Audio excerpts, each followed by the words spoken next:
한번 따라해 보겠습니다. 그리스도인의 사업에 임하는 자세.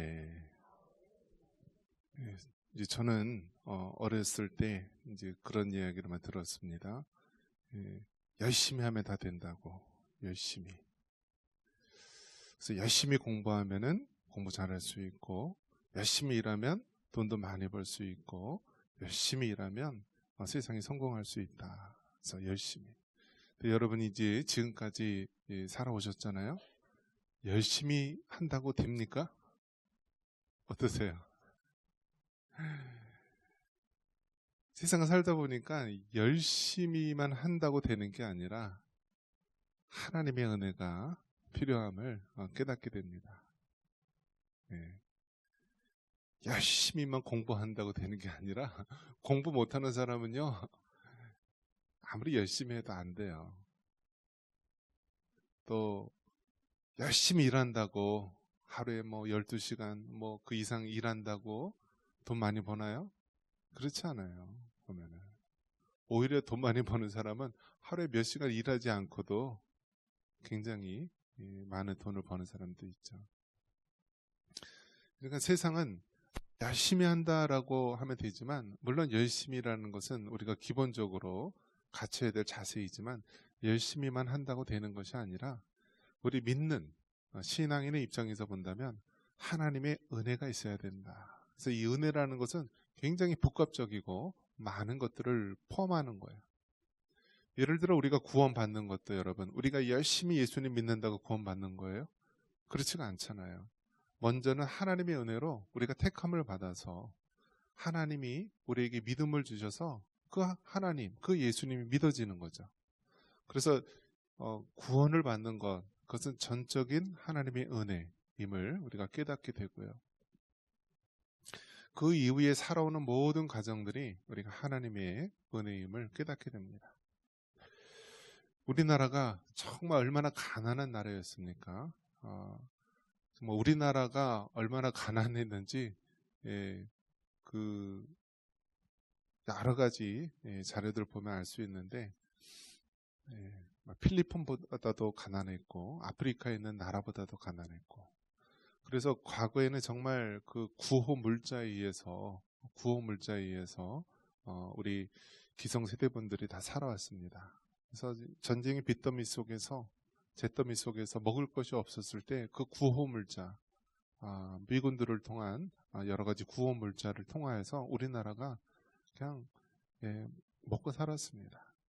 그런데 그렇게 구호 물자에 의지했던 우리나라가 이제는 다른 나라를 도와주는 나라. 그래서 그 유엔에 한 200여 개 나라가 있는데 그런 나라가 우리나라가 유일하다고 합니다. 원조를 받고 구호 물자에 의지해서 살아갔던 나라가 이토록 이제는 다른 가난한 나라를 도울 수 있는 나라가 된 것이 우리나라가 유일한데요. 그런 것을 봤을 때 우리나라도 정말 이렇게 된 것이 하나님의 은혜다라는 것을 깨닫게 됩니다. 우리나라 조선 역사 500여 년 우리가 살아왔고, 그 이후에 뭐 고려, 또 뭐 고구려 백자, 신라, 많은 그 5,000년의 역사가 있었는데요. 대부분 다 강대국에 의해서 다 시달리고 어려움을 겪었죠. 중국에 의해서 거의 한 1000년 동안 그 지배를 받았었죠. 그래서 우리나라 조선이라는 이름도 우리나라에서 지은 것이 아니라 중국에서 아침에 밝아오른다라는 뜻으로 조선이라는 이름을 지어줬다라고 하는데요. 그러니까 그 조선 시대서부터 500년 동안 그렇게 중국에 의해서, 또 뭐 몽고에 의해서는 제주도까지도 점령을 당해서요. 제주도에 있는 조랑말이 바로 몽고인들이 말 키우려고 그 섬에다 풀어놓은 것이 제주도 조랑말의 유래가 되었다. 원래 제주도는 말이 없는 섬이라고 합니다. 그리고 일본에는 36년 동안 우리가 이제 나중에는 말과 언어까지 다 문화까지 빼앗기는 그러한 식민 지배를 살았는데, 우리 힘으로 독립을 이루었으면 좋겠지만 그렇게 하지 못했죠. 그래서 결국 일본의 원자탄이 터지면서 해방이 되면서 우리나라가 이제 나뉘게 됐는데요. 결국 뭐 그냥 좌파 운동을 하는 사람들은 뭐 미국에 의해서 우리나라가 3~8선 나뉘어졌다라고 하는데, 미국이 그렇게 하지 않았으면 우리나라가 다 당시 러시아, 소련에 의해서 다 점령을 당했을 것이다라고 봅니다. 그나마 이제 막 치고 내려오는 러시아, 소련을 향하여서 3·8선 이래도 그어놨기 때문에 더 내려오지 않게 되었다라고 이야기합니다.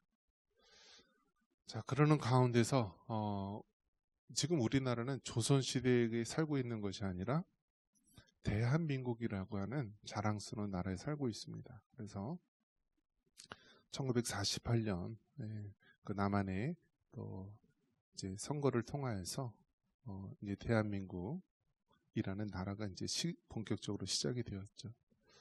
근데 참 하나님의 은혜로 첫 대통령이 누구였냐면 감리교 장로님이었어요. 감리교 장로님. 우리나라 선교사님이 세운 그 베이제학당에서 그 공부를 했었고, 본인은 이제 왕족 양녕대군의 후손임에도 불구하고 그렇게 왕정 군주제를 부인하고 이제 우리나라가 잘 사는 방법은 미국과 같이 자유민주주의가 되는 것이다 라고 생각을 했었고요. 사형수의 신분이었지만 선교사님의 그러한 도우심에 의해서 결국 한 6년 정도 감옥 생활을 마치고 미국으로 유학을 갑니다. 그래서 미국에서 그러니까 한국에 있을 때는 이 과거 시험이 있었기 때문에 어렸을 때부터 이 한학을 공부를 했었고요. 미국에 가서 공부를 하는데 그 당시, 지금도 그렇죠, 최고의 대학, 조지 워싱턴 대학, 또 하버드 대학, 또 프린스턴 대학에서 석사, 박사, 학사, 석사, 박사 공부를 해서 정치학 박사학위를 땄습니다.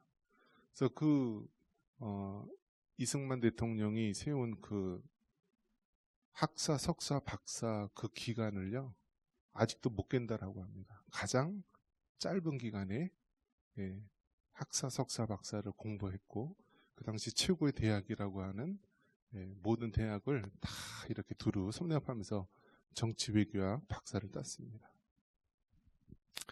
자, 이렇게 해서 우리나라 초대 대통령이 믿음의 장로님이었고 또 미국에서 정말 최고의 학교에서 석사 박사를 공부했던 분이 우리나라 초대 대통령이 되었습니다.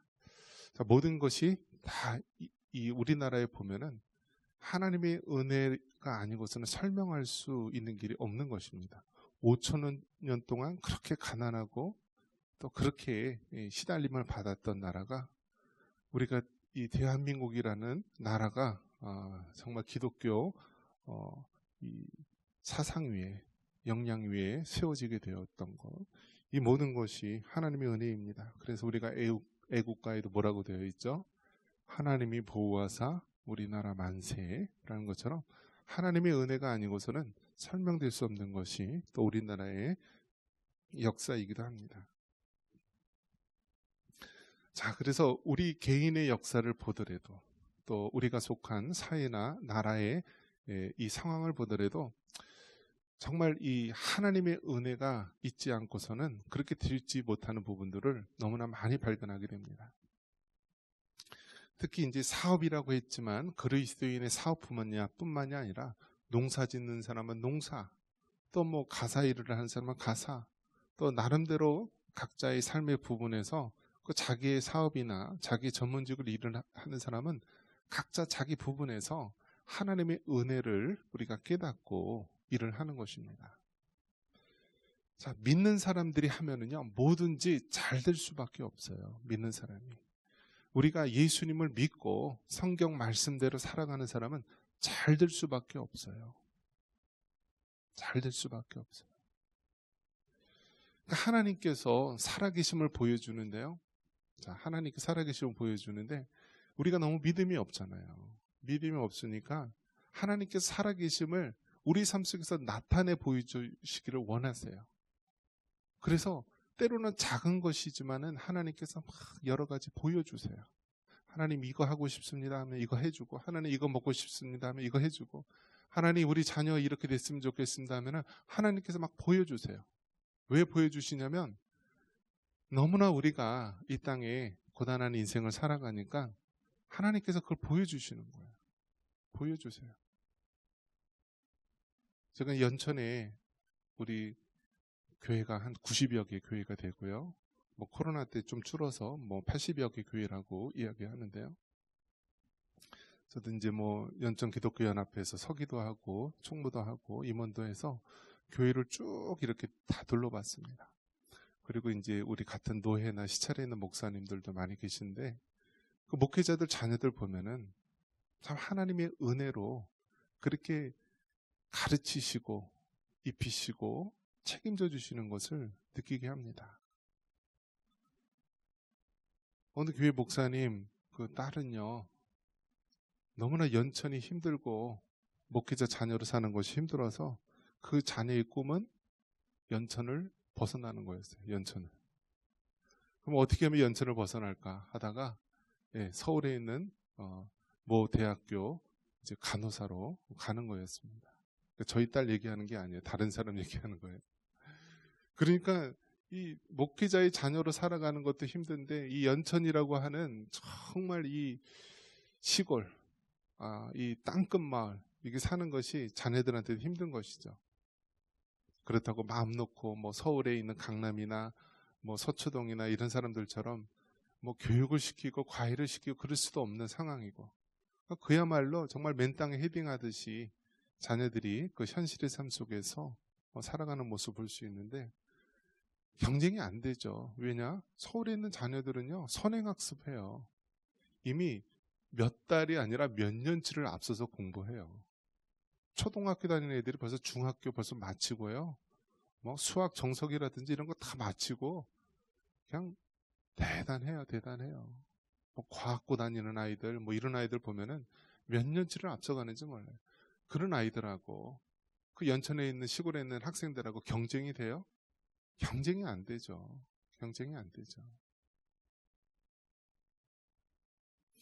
그렇게 어려운 상황 가운데서도 보면은 하나님께서 어렵게 목회하고 있는 목회자 자녀들을요, 책임져 주시더라고요.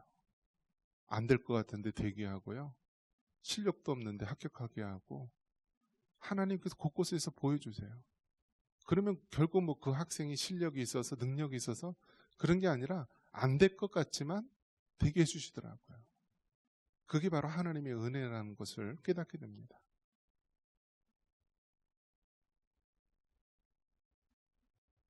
우리 교회에서도 이제 우리 장로님 같은 경우 보면은 안 될 것 같은데 되잖아요. 안 될 것 같은데 돼요. 화재가 나니까 어떻게 돼요? 망했구나.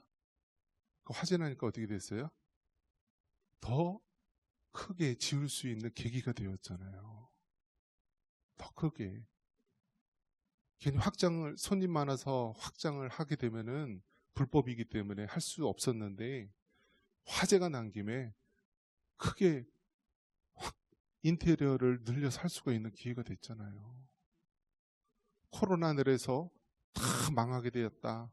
뭐 음식점도 못하게 됐다라고 했는데 오히려 코로나 기간 때 사람들이 서울에서 못 모이니까 다 시골로 와가지고 시골 코로나 기간 때 오히려 더 잘 됐잖아요. 우리가 눈으로 목격하잖아요. 하나님을 위해서 교회를 위해서 헌신하겠다라고 하니까 하나님께서 그렇게 부어주시는 거예요. 부어주시는 거예요. 서울에 있을 때도 한경진 목사님 영락교회 하셨을 때 그분이 이제 교회만 한 것이 아니라 고아원이라든지 양로원이라든지 또 여러 가지 뭐 기독교, 뭐 초중고등학교 여러 가지 많은 일들을 했는데요. 그 많은 일들을 하려면 어떻게 됩니까? 돈이 있어야 되잖아요. 돈이.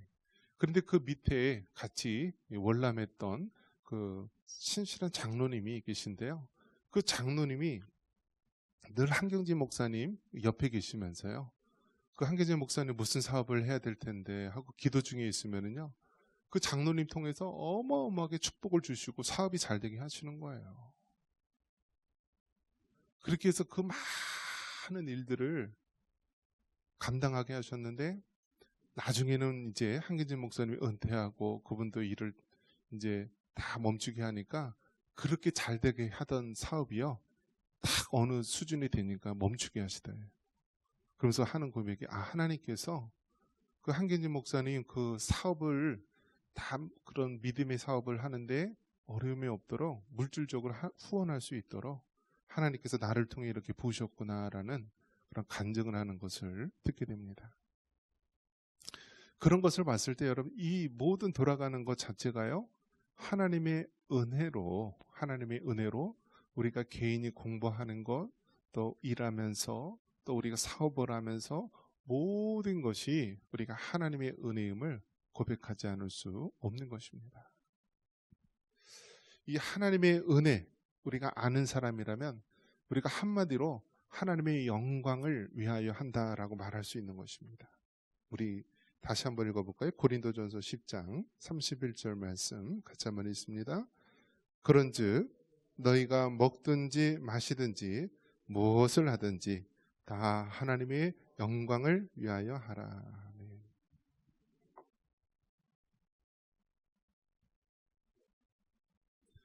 그렇다면 하나님께서 왜 우리가 사업이 잘 되게 하고 돈이 잘 벌리게 하고 하는 일마다 잘 되게 할까? 그 이유는 하나님의 영광을 위하여입니다. 하나님의 영광을 위하여. 우리가 이것을 놓치는 순간 우리는 넘어질 수밖에 없는 것입니다. 여러분, 사람은 어떻죠? 근본적으로요, 교만합니다. 사람은 근본적으로 하나님처럼 높아지려고 하는 그러한 인생의 바벨탑을 쌓으려고 합니다. 그래서 늘 자신을 쳐서 우리가 하나님 앞에 낮아져야 되고요, 겸손해야 되고, 모든 것이 하나님의 영광이라고 우리가 고백하는 삶을 살아야 되는 것입니다.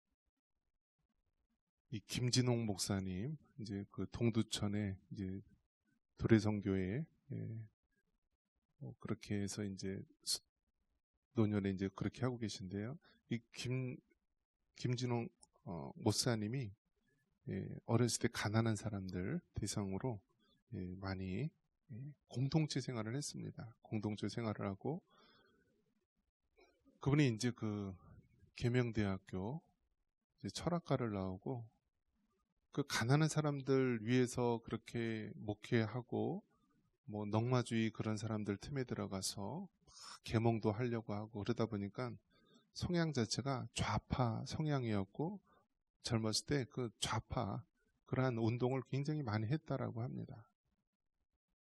그래서 자기 친구들 주변에 있는 같이 뭐 동기라든지 뭐 선후배들 보면은 그 당시 좌파 운동 했던 사람들이 굉장히 많다라고 합니다. 좌파 운동을. 그래서 그 당시에 이제 이 좌파 데모하다가 걸리면은요, 흔히 말해서 빨간 줄이 들어가잖아요. 빨간 줄. 경찰서나 그런 데 들어가면 빨간 줄이 들어가기 때문에 막 데모를 하고 막 그럴 때요, 그 좌파 운동 하는 사람들 중에서 앞으로 법관이나 교사나 또 뭐 기자나 또 그런 쪽으로 갈 사람들은 다 뒤로 빠지라고 했다라고 합니다. 왜냐하면 사진이도 찍히고 뭐 하면은 앞으로 그렇게 공직이나 그런 데 갈 수가 없으니까 좀 다 뒤로 빠지고, 앞에서는 좀 이제 거칠게 일하는 그런 좌파 학생운동 하는 사람들 앞장서고요. 그래서 뒤쪽에서 앞으로 뭐 사법고시를 준비한다든지 교사가 된다든지 기자가 되는 그런 사람들은 얼굴을 팔리지 않고 그렇게 뒤에서 좌파 학생 운동할 때 했다라고 합니다. 그래서 그렇게 세월이 흘러서요, 10년, 20년, 30년, 40년 흐르니까 그 당시에 있던 그러한 좌파 그런 성향의 학생들이 사법부로도 가고 판사로도 가고 교사로도 가고 뭐 기자로도 언론 쪽으로도 많이 가고. 그러니까 이제는 그냥 못 살고 가난한 그런 뭐 민노총에 있는 그런 사람만 좌파가 아니라요. 흔히 말하는 강남 좌파가 그렇게 많다라고 합니다. 검사고 판사고 뭐 고위층에 있고 그런데 좌파예요, 사상은요. 우리나라 1% 가진 재벌들을 막 비난하는데 그 사람들 재산은 한 10% 이내에 드는 사람들이래요, 다. 강남 좌파들이요. 어떻게 정상적인 직장, 직업을 하나도 갖지 않고 평생을 데모만 했던 사람이 어떻게 강남에 수십억, 수백억짜리 아파트를 사고 어떻게 그렇게 재산을 모을 수 있어요? 자기들 말로는 뭐 주식을 했더니 뭐 코인을 했다더니 그렇게 변명을 내지만 다 그 사람들 자체를 봐도 그렇다라는 거예요. 그러니까 지금 우리나라 상황을 보면은요, 하나님의 은혜가 아니고서는 정말 이 나라가 어지러운 세상이 되는구나.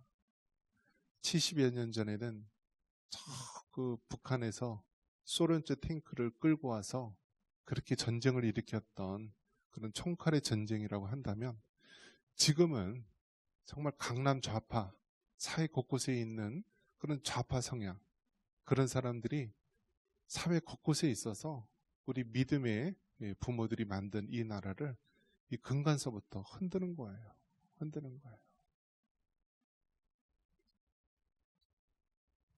그래서 그 세대들 보면은요, 이번에도 이제 헌법재판관 6명에서 8명이 됐는데, 제가 한번 나이를 한번 봤어요.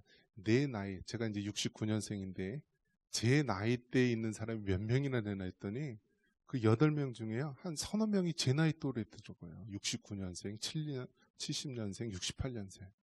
그러니까 제 나이 또래 되는 사람들이 헌법재판관이에요. 헌법재판관. 그런데 그들은 완전히 강남 좌파처럼요, 사상은 완전히 다른 쪽 사람이더라고요, 보면은. 그 모든 사건 재판의 기록을 보면. 이러한 것을 봤을 때, 우리가 다시 한번 1919년 우리 기독교인이 중심이 돼서 3.1 운동을 했듯이요. 지금 다시 우리가 2025년이 되었는데, 이 땅에 있는 교회들이 깨어나서 하나님 앞에 기도해야 되고요. 우리가 서 있는 이곳에서 정말 어떻게 하면 하나님의 영광을 드러내고 어떻게 하면 하나님의 은혜로 살아갈 수 있을지 우리가 기도하면서 우리의 그 처한 곳에서 우리가 믿음으로 이 영적인 전쟁을 싸워 나가야 하는 것입니다. 어른들은 이제 다 살 만큼 살았다. 뭐 그런 게 나랑 무슨 상관이냐 하지만 우리의 자녀들, 우리 손주들에게 우리가 정말 그런 전체주의, 독재주의, 잘못된 사회를 물려줘서는 안 된다는 사명감이 있기 때문에 그런 것입니다. 그리스도인들이 사업장에서, 일터에서, 우리 삶의 현장에서 늘 하나님의 은혜를 깨닫고 주의 영광을 위해 살아가야 되듯이요. 정말 우리가 이제 마지막 때 이 나라 민족을 위해서 기도해야 되고요. 하나님께서 이 나라를 보호하사 지켜달라고 해야 합니다. 도둑 한 사람이 있으면 집을 지키려는 사람 10명이 있어도요, 참 막기가 힘들듯이요. 정말 그 악한 쾌계를 가지고 공격해오는 사람들을 막기가 힘든 것입니다. 지금 우리나라 정치, 경제, 사회, 문화, 교육, 국방 모든 분야가 이제는 정말 악한 무리에 의해서 숭숭 뚫리고요. 총칼 없는 그러한 사상의 전쟁이 일어나고 있는데 이 세상에서 막을 길이 없어요. 오직 이 땅에 있는 교회, 하나님의 백성들을 통하여서 이 모든 총성 없는 전쟁을 우리가 감당해야 될 줄 믿습니다. 여러분, 지금 우리가 작년에도 얼마나 기도했습니까? 그 총선을 위해서 기도를 했었고요. 또 미국의 또 대선을 위해서 우리가 기도하지 않았습니까? 지금도 이제 연장이 된 것입니다. 그래서 1월 20일 날 이제 트럼프 대통령이 제2기 또 정부를 시작이 되는데요. 지금 우리나라의 이 체제 전쟁은요, 우리 힘으로 싸울 수가 없어요. 왜냐하면 그 뒤에는요, 정말 중국 공산당 그러한 세력도 있을 수 있고요. 우리가 알지 못하는 더 큰 세력이 있을 수 있기 때문에 그걸 인간의 힘으로 막아내기가 어려운 거예요. 인간의 힘으로. 하나님의 은혜가 있어야 되고요. 특별히 미국의 트럼프 대통령도 더 믿는 하나님의 사람. 어떤 사람은 그런 표현을 하더라고요. 이 바사의 고레스 왕과 같다 얘기했는데요. 이스라엘 고레스 왕에 의해서 이스라엘 백성이 70년 포로 생활을 마치고 돌아왔다라고 하는데, 미국의 트럼프 대통령이 바사의 고레스 왕처럼 되어서요, 저 북한에 있는 2,500만의 포로된 사람들을 해방시킬지 우리는 알지 못하는 것입니다. 하지만 우리 교회가, 우리 성도들이 기도할 때 하나님의 때에 하나님의 방법으로 이루어 주실 줄 믿습니다.